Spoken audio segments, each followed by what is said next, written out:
Bismillah. Hujan, jadi banyak yang nggak bisa datang ya. Bismillahirrahmanirrahim. Assalamualaikum warahmatullahi wabarakatuh. Alhamdulillah, alhamdulillahi rabbil alamin. Lahun ni'matu wa lahul fadlu wa lahus tsana'ul hasan. Salawatullahil barrir rahim wal malaikatil muqarrabin ala sayyidina Muhammadin tahal amin wa ala alihi wa ashabihi tayyibin at-tahirin. Allahumma la sahla illa ma ja'altahu sahla wa anta ya hayyu ya qayyum taj'alul hasna idza syi'ta sahla. Allahumma rzuqna al-ikhlas wa fil qawli wan niyyati wal amal. Rabbi syrah li sadri wa yassir li amri wahlul 'uqdatam min lisani yafqahu qawli. Dan niatkan lillahi ta'ala. Kita sudah sampai melanjutkan tentang maksiat tangan. Minggu lalu sudah kita bahas sebagiannya tentang maksiat tangan. Hari ini kita melanjutkan tentang maksiat tangan pada bagian memukul tanpa hak. Bismillahirrahmanirrahim. Qala al-muallifu rahimahullah. Kalau di belakangnya membunuh, sekarang memukul. Memukul kan beda dengan membunuh ya. Qala al-muallifu rahimahullah ad-darbu. Wa minha ay wa min ma'asil yadaini ad-darbu lil muslimi bi ghairi haqqin aw tarwi'uhu. Di antara maksiat tangan, termasuk maksiat tangan adalah memukul seorang muslim bi ghairi haqqin, tanpa hak. Ini maksud tanpa hak, pukulan-pukulan yang haram gitu kan? Nempeleng. Kalau yang pukulan yang dengan hak, seperti orang tua yang memukul anaknya yang sudah 10 tahun tidak melakukan sholat, dipukul dengan pukulan yang tidak diharamkan. Itu hak. Tapi yang tanpa hak adalah menempeleng, memukul seorang muslim bukan dengan sebab-sebab itu, atau menakut-nakutinya, seorang muslim. Ini termasuk maksiat tangan. Selanjutnya termasuk maksiat tangan adalah wa akhdhur rishwati wa i'ta'uha, wa rishwatu hiyal malul ladzi yudfa'u lil ibtali haqqa au ihqaqi batilin. Selanjutnya mengambil riswah atau mengambil suap. Mengambil suap atau memberikan suap. Riswah. Orang yang memberikan suap mendapatkan dosa, yang mengambil suap dapat dosa. Namanya suap atau riswah ini tentu dia adalah memberikan harta untuk, yang maksudnya itu diberikan untuk menjadikan perkara yang hak menjadi batil, perkara yang batil menjadi hak. Yang hak jadi batil, yang batil jadi hak. Dibayar sejumlah uang agar dimenangkan perkara, misalkan, padahal dia harusnya yang bersalah. Dari batil menjadi hak atau sebaliknya. Jadi hak menjadi batil. Ada orang, dia yang benar dibayar untuk dia dijatuhkan ke dalam masalah riswah, bukan hak. Jadi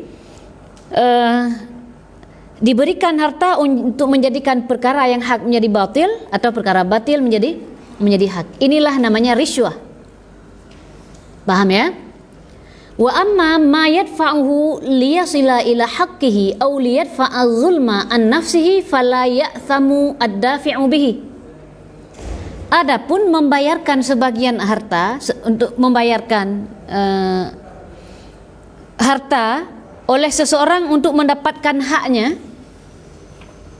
atau menolak mudarat yang akan menimpa dia, itu tidak haram, tidak dosa sih. Tidak dosa orang yang melakukannya, paham? Jadi gini, kalau tadi riswah bukan hak, yang hak jadi batil, yang batil menjadi hak. Sementara yang namanya memberikan uang untuk mendapatkan hak dia, memberikan uang untuk mendapatkan hak dia dan menghindarkan kezaliman yang menimpa dia, ini tidak berdosa. Contohnya mana? Sudah memang hak dia, sudah lulus dia PNS misalkan, tapi nggak mau dikerjakan SK misalkan, kalau nggak ada yang begadang misal, karena banyaknya pekerjaan, harus mereka kerja di luar itu. Hak kita sesungguhnya kan, sudah memang hak kita itu, tapi dibayarkan untuk mendapatkan hak, memang dibayar untuk mendapatkan hak dia. Ini beda dengan tadi, yang hak jadi batil, yang batil jadi hak. Di antara 100 orang misalkan dibayarkan supaya saya, padahal bukan hak saya itu. Beda dengan yang barusan kita sebutkan, sudah jadi hak dia memang, tapi perlu jalan untuk melicinkan dia menuju ke situ. Atau kalau dia untuk mengambil itu harus membayar dulu supaya tidak terzalimi. Itu beda, karena sudah hak dia. Paham ya? Jadi apa yang dimaksud suap, riswah dengan yang bukan riswah itu. Kemudian wa ihrakul hayawani walau saghura, membakar hewan walaupun hewan itu hewan kecil. Membakar hewan hukumnya maksiat tangan. Semut, ulat dibakar. Ada kebiasaan dulu itu dibakar. Semut, ya kan? Ulat atau nyamuk, kan binatang kecil. Makanya raket nyamuk itu kan berapi dia kan. Ini namanya membakar. Tidak boleh membakar binatang hukumnya. Nggak boleh kita membakar binatang. Jangan bilang Islam nggak berperi kebinatangan. Nggak boleh hukumnya membakar binatang. Maksiat tangan membakar binatang. Ada cara lain untuk supaya tidak terjadi kita membakar. Memukul nyamuk kita pukul nggak apa-apa. Tapi kalau dibakar itu yang jadi dosa. Itu. Kemudian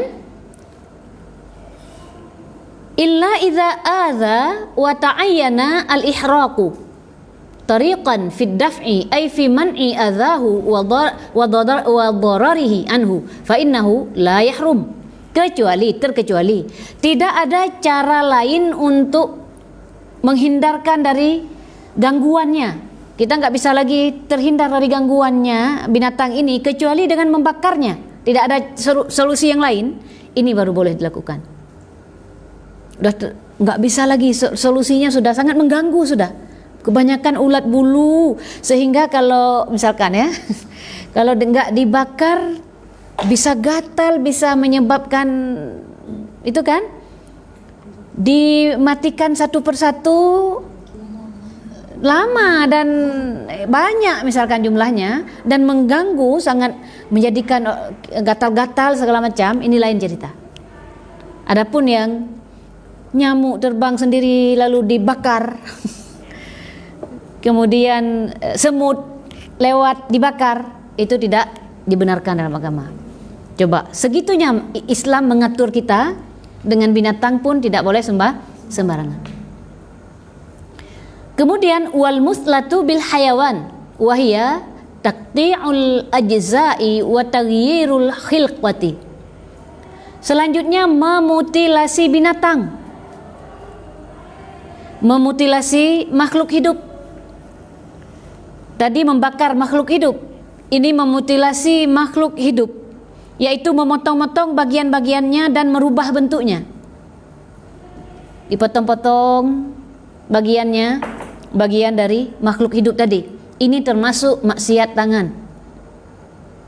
Itu, jangan diambil, dicopotin pahanya untuk main-mainan dia. Diputusin lehernya, gitu kan? Coba Islam ngatur. Bahkan nggak boleh sapi itu kan sembelih kalau cara makan benar. Sembelih itu bukan bukan namanya apa? Sembelih itu bukan berarti nggak berperi kebinatangan. Sembelih itu memang syariat. Kalau mau makan ayam, makan sapi, sembelih dulu dengan cara yang dibenarkan dalam agama. Itu.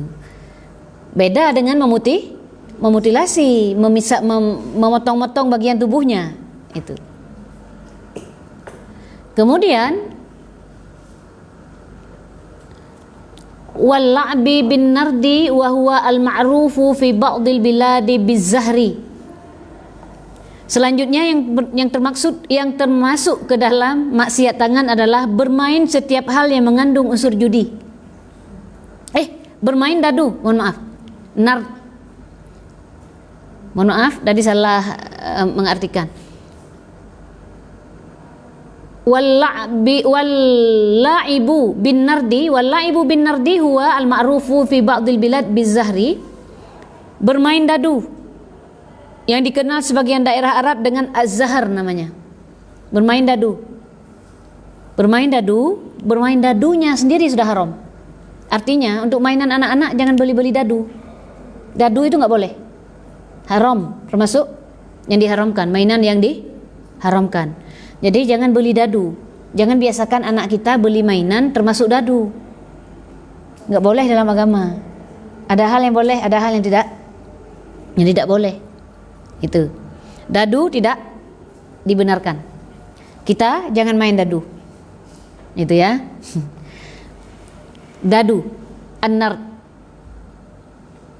Kemudian dikenal dengan az-zahr di sebagian daerah ya di Arab. Wa kadza kullu ma fihi qimarun, ini baru judi. Demikian pula bermain segala sesuatu yang ada unsur judi di dalamnya. Bermain sesuatu yang setiap hal yang mengandung unsur judi. Ka ayyukhrija kullun minal janibaini iwadan ya'khudhuhu ar-rabihu minhuma. Bagaimana ini maksud judi? Seperti contohnya ketika masing-masing dari kedua pihak mengeluarkan taruhan yang akan diambil oleh orang yang menang di antara keduanya. Pacuan kuda sebagian ada taruhan. Nonton bola sebagian buat taruhan. Ini perbuatan maksiat. Ada taruhan di dalamnya, ada unsur judi di dalamnya. Sekarang game online, judi online. Makanya orang tua hendaknya hati-hati, jangan terlalu membebaskan anak untuk main game. Game sekarang udah canggih. Kalau game dulu tampak. Game sekarang anak-anak kita kira sedang main HP, ternyata dia sedang main judi. Hati-hati. Ini termasuk ke dalam maksiat. Main game online termasuk maksiat tangan. Karena dikatakan di sini termasuk maksiat tangan adalah bermain setiap hal yang mengandung unsur judi. Yang itu seperti ketika ada yang membayar, ada taruhan di dalamnya ada taruhan. Jika si fulan menang, kamu mengandalkan siapa? Gitu kan? Nanti jika ini menang saya bayar kamu, jika ini menang dia bayar ke ini. Jadi gitu. Ada unsur judinya. Hatta la'ibus sibyan bil jauzi wal ka'ibi ala suratil la'ibi bin nardi au bil qimari la yajuzu lil wali tamkinus sabi minhu wa mithluhu ma yusamma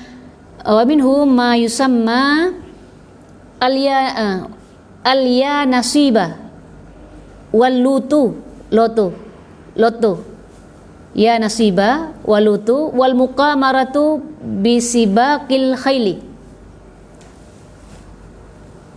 Bahkan permainan anak-anak dengan buah jawas dan mata kaki, yaitu tulang-tulang dengan bentuk, ukuran dan model permainan seperti dadu. Bahkan untuk mainan anak-anak nggak boleh. Atau disertai dengan judi. Maka seorang wali seorang wali anak tidak boleh membiarkan anaknya memainkan itu. Sama dengan permainan ini seperti lotre, loto. Lotre ada kan? Seorang wali tidak boleh membiarkan anaknya untuk memainkan itu, karena itu membiarkan dalam maksiat. Enggak boleh meridhai maksiat dan mengajari sesuatu yang maksiat.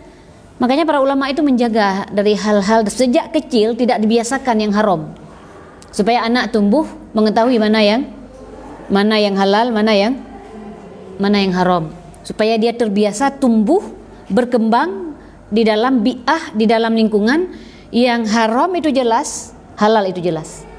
Itu bagus sekali kalau ada seperti itu. Jangan sampai terlalu banyak main, sampai mainan-mainan yang haram pun dibelikan. Kadang sekarang ada juga saya lihat udah biola udah luar biasa sekarang. Selanjutnya, wallaibi bil alatil lahwi al muharramati minal ma'azifi katamburi war robabi wal mismari wal autari. Nah, sekarang baru memainkan alat-alat musik yang diharamkan, seperti tumbur. Nanti buka aja di Google bentuk tumbur supaya dikenal. Tumbur itu haram. Memainkan tumbur haram. Memainkan robab haram. Meniup seruling itu haram, karena dalam maksiat mulut udah meniup seruling. Dalam maksiat tangan kan seruling itu juga dipegang. Itu jatuh dalam maksiat tangan juga. Tangan bermaksiat, mulut bermaksiat. Itu kan? Telinga bermaksiat kalau mendengar. Alat-alat musik yang diharamkan. Seruling dan alat-alat musik yang bersenar. Yang bersenar itu termasuk piano. Ada senar piano kan? Termasuk gitar. Termasuk biola ya. Hati-hati, nggak perlulah kita pingin ikut-ikutan tradisi-tradisi yang tidak baik. Kita ikut aja tradisi-tradisi agama, nggak perlu latah. Orang les musik, anak-anak kita juga harus les musik. Ilmu agama fardu'in, nggak kita ajarkan, tapi duluan les musik. Dan musik-musik itu kadang musik yang diharamkan. Yang bangga ternyata orang tua, bukan anak. Ketika duduk-duduk dengan ibu-ibu bisa bicara, anak saya les musik, gitar, les biola. Ya Allah, kenapa enggak kita biasakan dengan adat-adat muslim? Kenapa kita membiasakan hal-hal yang tidak baik? Itu masalahnya maksiat. Sering dalam maksiat menjadikan hati kita menjadi keras. Lama-lama hati menjadi keras karena terus dalam maksiat. Nah, jangan biasakan, jangan ikut-ikutan. Kita memang kalau sabda Rasulullah nanti akan mengikut kebiasaan non-muslim itu, sejengkal demi sejengkal, sehasta demi sehasta, yang pada akhirnya kalau mereka masuk ke dalam lubang biawak pun akan, itu maknanya apa? Bahkan terikut. Sekarang kan udah ikut-ikutan. Berapa banyak orang ikut-ikutan sekarang? Kebiasaan, ada orang rayain Valentine, merayakan rame-rame. Kalau enggak ketinggalan nanti. Bahkan yang berbahaya juga, Valentine ini kan adatnya orang kafir.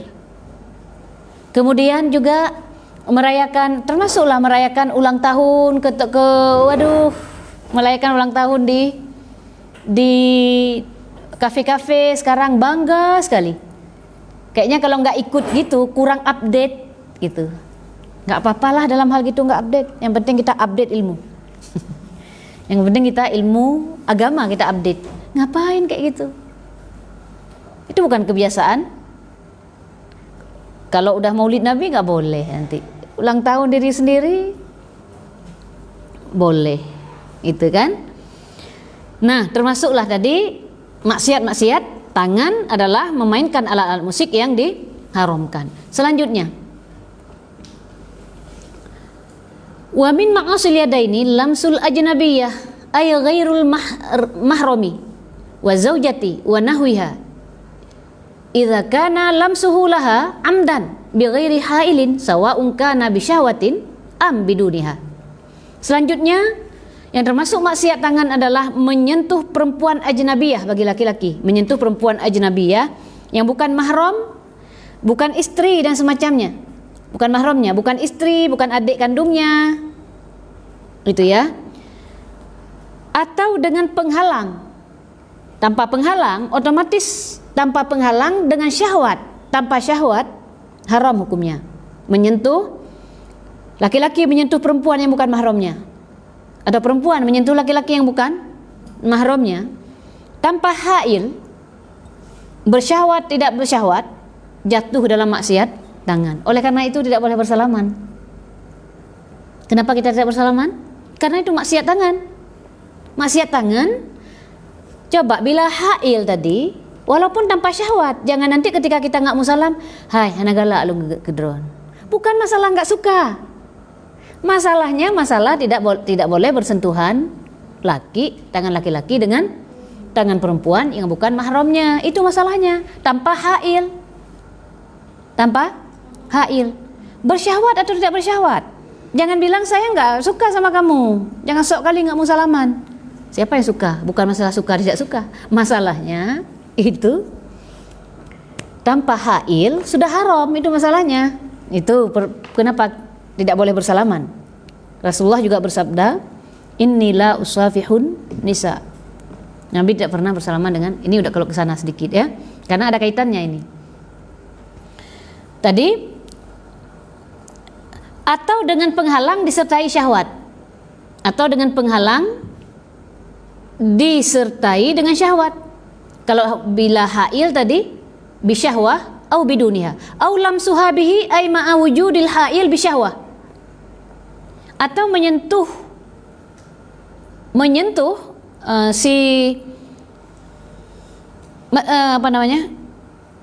tadi menyentuh tanpa syahwat, ini menyentuh dengan hail tapi dengan syahwat, haram hukumnya. Kalau tanpa hail syahwat tidak syahwat haram. Kalau dengan hail disertai syahwat juga haram. Seperti lihat kalau di belakang itu masalah aurat juga.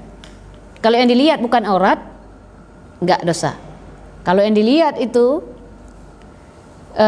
bukan aurat, tidak dosa ya kan? Tapi kalau dilihat dengan syahwat, dosa. Dia tidak melihat tertutup auratnya, tapi dengan syahwat dia memandang, juga jatuh dalam dosa. Jadi tadi kalau dengan hail disertai dengan syahwat juga dosa. Walamsu bisyahwah haram, dan menyentuh dengan syahwat ini haram hukumnya, walau ma'attihadi jinsi, walaupun sesama jenis. Tadi bicara lawan jenis haram tentu. Bicara lawan jenis juga ada hail tapi disertai syahwat haram. Kemudian sesama jenis disertai dengan syahwat juga haram. Sama-sama di asrama tinggal. Ternyata ada satu orang kayak ada bakat, ada ke situ gitu kan. Sesama perempuan dia bisa bersyahwat. Ingat itu haram. Supaya tidak terjadi lesbi, supaya tidak terjadi homo, Islam sudah menjaga ini. Kalau bersyahwat perempuan dengan perempuan, stop. Tidak boleh. Karena kenapa? Tetap dosa. Tapi saya perempuan, dia juga perempuan. Kok udah dekatnya itu udah kayak, mohon maaf, kayak suami istri gitu. Padahal sesama jenis itu tidak boleh. Walau bittihadi jinsin tadi, walaupun sesama jenis. Kalam si rajulin li rajulin bisyahwah, seperti laki-laki menyentuh sesama laki-laki, dia disertai dengan syahwat. Aulam simraatin li imraatin, atau bisyahwatin, atau perempuan menyentuh perempuan lain dengan syahwat. Tidak boleh. Makanya ketika terjadi, ada orang bilang, oh jangan kamu kira di pesantren gak ada, misalkan, jangan salahkan semua pesantren, barangkali ada oknum. Karena kenapa? Dalam ilmu agama ini tidak dibenarkan. Dalam ilmu agama ini dosa ini. Belajar makanya dan amalkan. Belajar dan amalkan. Kenapa ini terjadi? Harus hati si orang yang melakukannya takut pada Allah enggak? Kalau takut, jangan biarkan dosa itu maksiat tangan itu terjadi gitu. Oke ya. Laki atau perempuan, laki dengan laki, perempuan dengan, atau dengan perempuan dengan perempuan. Au mahramiyah kalam si rajulin mahraman lahu bisyahwatin. Bahkan mahramnya kalau seperti ini, kalau bersyahwat, mahramnya siapa? Bapak nyentuh anak, tapi disertai syahwat, haram juga. Jadi kalau ada kasus, mohon maaf, kalau ada kasus orang tua laki-laki memperkosa anak perempuannya, kalau ada kasus seperti itu, ini kan udah jauh sekali dosanya. Bersyahwat aja dengan anak, itu sudah dosa. Jangan dilanjutkan sampai ke perbuatan na'udzubillah, perbuatan dosa besar, itu keji sekali itu dengan anaknya pula. Dan dengan seperti ini tidak juga merubah hukum tiba-tiba. Artinya apa? Ada sebagian orang, mohon maaf, orang nggak belajar ilmu, dia putuskan hukum dengan logika dia. Dibilanglah sekarang haram orang tua haram tinggal anak perempuan dengan bapaknya satu rumah, nggak boleh keluar bapak dan anak. Ya nggak berlaku pada semua orang. Ada orang nggak, itu terjadi pada yang bapak yang bersyahwat pada anak-anaknya digarap. Itu setan tau dalam otaknya, ya kan? Kalau kita bilang kan udah ngikuti setan, na'udzubillah, semoga Allah jaga kita dari berbagai macam maksiat ini. Itu. Ini agama udah ngatur itu. Jangan salahkan agama ketika ternyata ada pelaku-pelaku yang seperti itu. Ini adalah oknum yang tidak belajar atau tidak ngamalin. Tidak mengamalkan, nggak menjaga diri dari maksiat. Dari itu perlu kita udah belajar, amalkan, jangan lupa. Jangan udah diajarkan, belum diamalkan. Ada kan? Sebagian udah ngajar, tapi nggak diamalkan. Itu kayak lilin, menerangi orang, dia bakar diri sendiri. Itu ya. Jadi itu kenapa jangan langsung putuskan hukum bahwa bapak nggak boleh sendirian dengan anak kandungnya. Ini tidak berlaku kepada setiap orang. Mungkin dia secara normal, mungkin lebih dari 90% orang enggak gitu. Tapi tadi, ada bisikan syaitan diikuti. Kata sebagian orang juga bisikan kuat sekali, padahal udah mengamalkan ilmu apa gitu, persyaratannya dia harus begituan dengan anak perempuannya misalkan. Ada yang kayak gitu. Na'udzubillah. Dia memenuhi permintaan setan. Setan memang mengajak kita untuk jatuh ke dalam maksiat atau bahkan kekufuran yang paling dia sukai. Selanjutnya, wa taswiru dzi ruhin sawa'un kana mujassaman amla. Selanjutnya, menggambar sesuatu yang memiliki roh. Menggambar sesuatu yang memiliki roh, baik berupa patung atau tidak. Jadi menggambar sesuatu yang memiliki ruh, jadi nggak boleh gambar. Itu termasuk menggambar binatang, menggambar manusia yang ada rohnya, nggak boleh. Atau memahat patung, nggak boleh. Kalau ada gambar harus dipotong leher supaya tidak hidup. Kalau lehernya nggak nyambung, jadinya orang kan mati. Nah, di situ kalau orang, saya pernah lihat buku cerita yang ada juga gambar kerbau tapi putus, karena orang yang gambarnya ngerti, gitu. Atau foto diputus supaya tidak jatuh ke dalam maksiat tangan. Itu enaknya kalau orang berilmu. Selanjutnya, mudah-mudahan bisa kita selesaikan maksiat tangan seluruhnya hari ini ya. Udah cukup atau mau lanjut? Selanjutnya,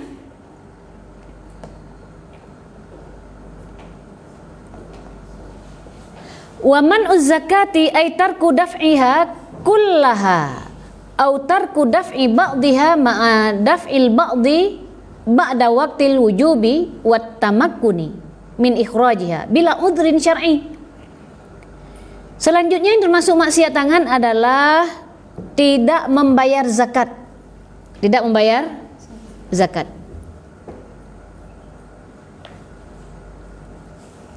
Setelah wajib untuk dibayarkan, sudah wajib dia untuk membayarkan, apakah zakat perdagangan atau zakat binatang ternak, ya, yang sapi, kambing, unta yang udah kita pelajari di belakang, udah sampai nisabnya, sudah haulnya juga sudah sampai, sudah waktunya untuk bayar zakat. Atau emas misalkan sudah sampai nisabnya, haulnya juga sudah setahun disimpan dalam jumlah atau sudah sampai nisab, jadi setahun sudah berlalu waktu, dia nggak bayar karena pelitnya, saking pelitnya dia tidak mau bayar zakat.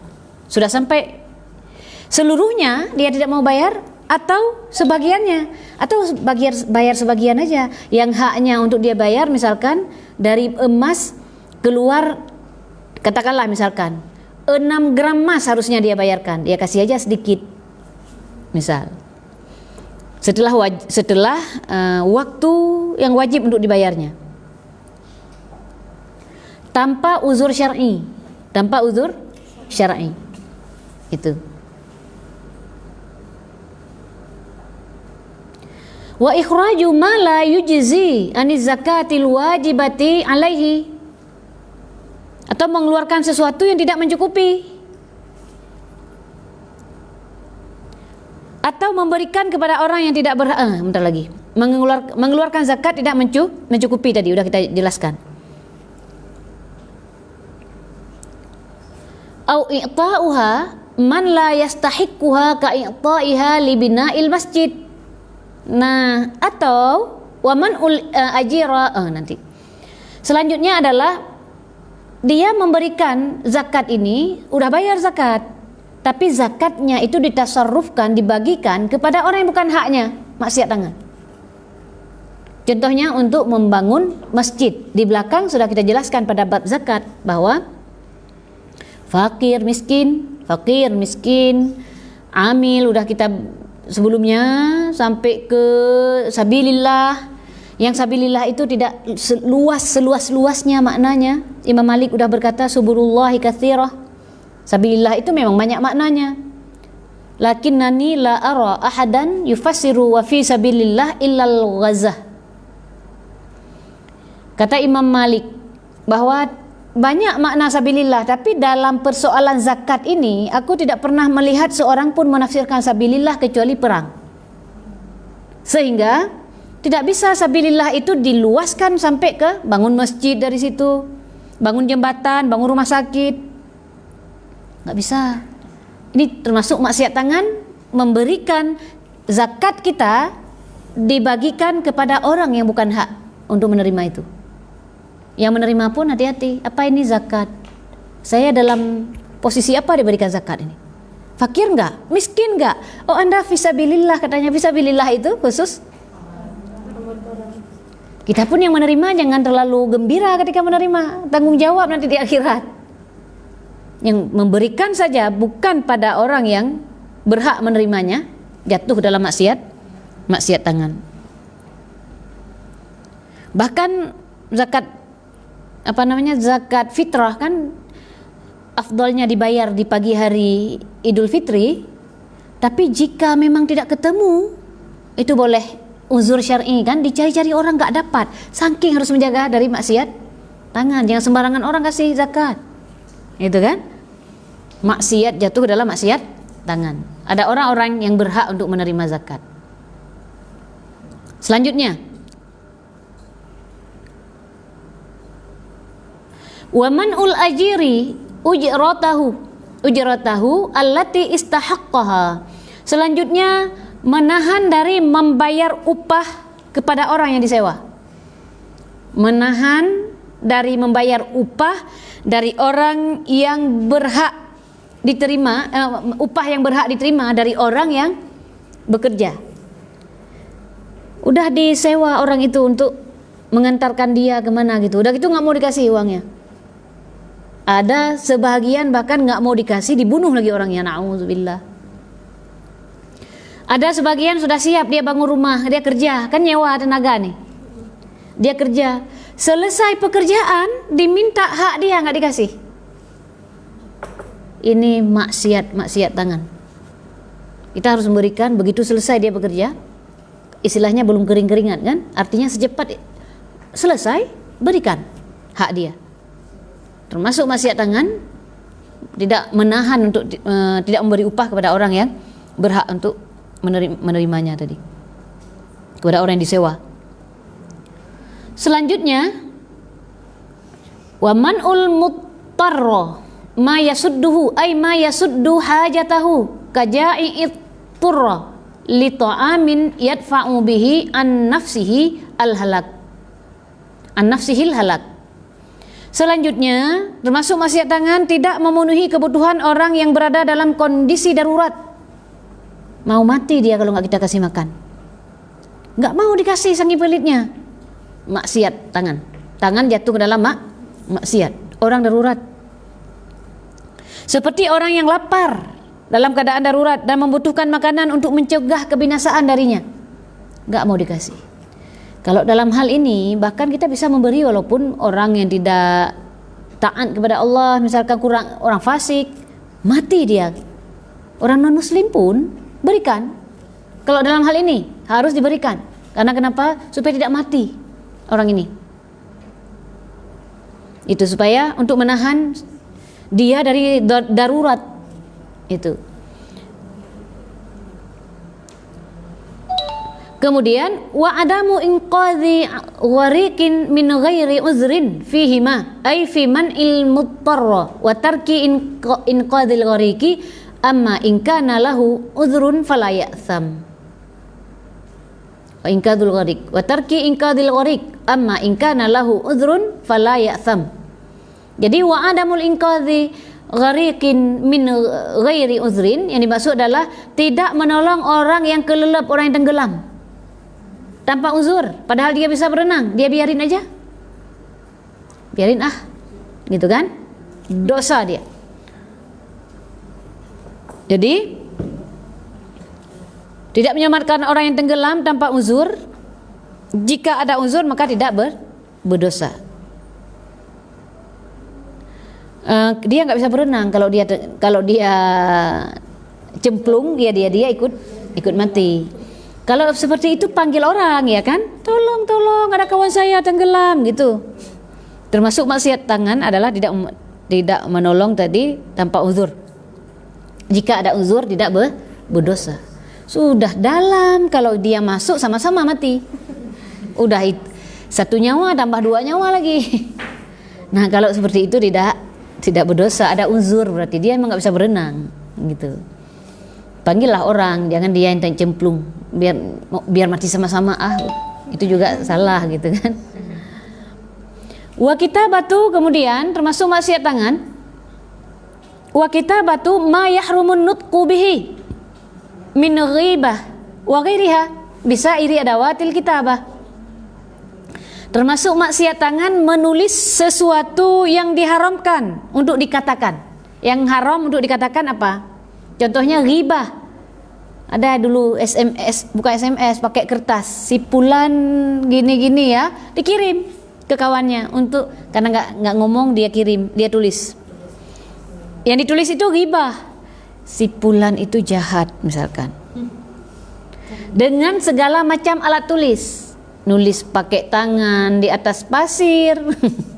Nulis pakai pensil, nulis pakai pulpen, nulis pakai alat tulis apapun, kayu yang dicolok dengan tinta misalkan, terserah, ditulis dengan apapun yang sesuatu itu haram dikatakan, tidak boleh. Apalagi menuliskan kata-kata kufur. Kata-kata kufur harus ada hikayah, dikatakan oleh si fulan. Dia berkata, bagaimana hukumnya orang yang berkata bahwa Allah itu bertangan, katanya. Bagaimana hukumnya orang berkata? Orang berkata, Allah itu katanya bersemayam di arasy. Ada etika cara menulis kalau itu. Itu kekufuran kalau langsung ditulis tanpa ada adat hikayah, kekufuran itu jatuh kepada orang yang menulis itu. Makanya sering kita salah paham, ada orang nggak ngerti adat hikayah ini, nulis langsung atau membagikan langsung kata-kata orang kufur itu. Terus kita marah kan ketika mendengar, ternyata maksud dia nanya hukum. Kenapa kalau nanya hukum dikatakan ini bukti bahwa dia tidak ikut dalam perkataan kufur itu, dia tidak terkena kekufuran itu. Dengan dia mengatakan dikatakan oleh si A, dikatakan oleh si A, bla bla bla bla. Orang jadi tahu, oh dikatakan yang dimaksud oleh dia orang lain yang berkata. Ini tiba-tiba tanpa angin, tanpa hujan, dia langsung share atau dia langsung nuliskan. Dia bilang, misalkan Nisa pelaku misalkan. Padahal yang dia maksud orang lain yang berkata. Apa nggak marah orang yang baca? Salah paham kan? Nggak boleh. Makanya kalau nulis harus ada adat hikayat. Karena menulis sesuatu yang haram untuk dikatakan, ditulis termasuk maksiat tangan. Apalagi ada orang sihir itu menulis bismillah dengan kencing. Nauzubillah. Ini kufur kalau ini, melecehkan ayat, melecehkan sesuatu yang diagungkan dalam agama. Kalimat muazzam, kata-kata yang diagungkan dalam agama, termasuk bismillahirrahmanirrahim, diminta oleh setannya dia untuk nulis pakai kencing. Nauzubillah. Baru meningkat ilmunya. Permintaan sihir, permintaan setan itu seperti itu. Meningkat ilmunya jika. Jadi dia ikuti, akhirnya terjatuhlah dalam kekufuran. Gara-gara perbuatannya.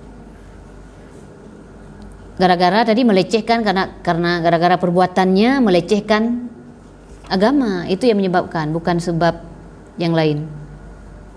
Selanjutnya, wal khiyanatu wa hiya diddun nasihah fatashmulu al khiyanah fil af'ali bi akli wadi'ati mathalan. Nah, ini dia khianat, yaitu lawan dari nasihat. Mencakup khianat adalah perbuatan dengan menggunakan atau mengambil manfaat dari barang titipan. Hati-hati khianat. Ini berdosa khianat. Ada orang nitip uang pada kita 200.000, lalu dipakai dulu, pinjam, dipakai dulu. Ini nggak boleh, ini udah khianat ini. Orang yang nitip pada kita itu yang kita sampaikan. Bahkan kalau orang bilang pada kita, ini tolong disampaikan untuk anak yatim ya, uang 200.000. Uang 200.000 ini tidak boleh berbalik dari nomor serinya. Nggak boleh tertukar uangnya, ini simpan. Hati-hati loh, masalah ini paling banyak kejebak kita. Uang orang simpan sebentar digunakan. Aduh, amplop uang orang. Nggak boleh itu, Mam. Berkhianat dengan titipan yang dititip pada kita, apapun harus. Makanya Rasulullah kan paling amanah, Shadiqul Amin. Beliau, contohnya Rasulullah saja. Beliau itu sudah mau pergi hijrah, sudah diperintahkan oleh Allah untuk melakukan hijrah. Lalu barang-barang milik kafir Quraisy dititip pada Sayyidina Ali, padahal itu milik kafir yang membenci beliau. Tapi pada persoalan amanah, Rasulullah yang dipercaya. Kenapa? Karena nggak pernah berkhianat. Kita pegang uang kantor misalkan, ini uang orang, uang kas, balik dari situ berapa ribu, balik dari belanja apa, masukkan ke situ lagi. Dompet khusus dari uang orang, uang kita. Jangan sampai masuk ke dalam badan kita yang bukan milik kita. Apapun yang dititip oleh orang, kita harus amanah, harus jaga itu. Jangan pula nanti tolong dititip pada anak saya dalam amplop, dicoba buka, penasaran. Anak-anak kita ajari itu, nggak boleh. Mau dilihat apa ya yang dikasih ya, penasaran, milik orang, nggak boleh. Hilangkan penasarannya, karena itu milik orang. Itu berkhianat dalam titipan. Wal aqwali bijahdiha wal aqwali bijahdiha, perkataan dengan mengingkarinya, Tadi boleh jadi perkataan, perkataan mengingkarinya. Kalau tadi kan perbuatan dia tukar-tukar. Kalau perkataan bagaimana? Si Fulan ada nitip sama Anda? Oh enggak nitip. Dia dalam perkataan berarti, ya kan? Sebenarnya dititip tadi. Kemudian wal ahwal bi an yuhima ghairahu bi annahu ahlun litahammulil amanah wa huwa laisa ahlan. Keadaan dengan mengesankan kepada orang lain bahwa ia mampu menjaga amanat, padahal sungguhnya ia tidak demikian. Tidak amanah. Dia mengesankan kepada orang lain bahwa dia mampu menjaga amanah, padahal dia tidak mampunya. Dengan keadaan dia mengesankan jujur, mengesankan diri jujur. Oh, dunia sekarang orang ada yang berani seperti itu, mengesankan diri orangnya jujur ketika bicara sansang. Banyak orang tertipu dengan pembicaraan orang, kesannya jujur tapi nggak lama. Kalau seperti itu pasti lama-kelamaan akan terbuka. Itu mungkin tentang maksiat-maksiat tangan yang telah kita selesaikan. Semoga ke depan kita bisa melanjutkan dengan maksiat faraj. Maksiat faraj untuk mengetahui apa saja, insya-Allah minggu depan. Alhamdulillah. Ada yang ditanyakan atau nanti ditanyakan setelah kita tutup? Kita tahlil dulu supaya yang pemirsa di FB tidak lama-lama menunggu. Kita tahlil dulu. La ilaha illallah, la ilaha illallah, la ilaha illallah.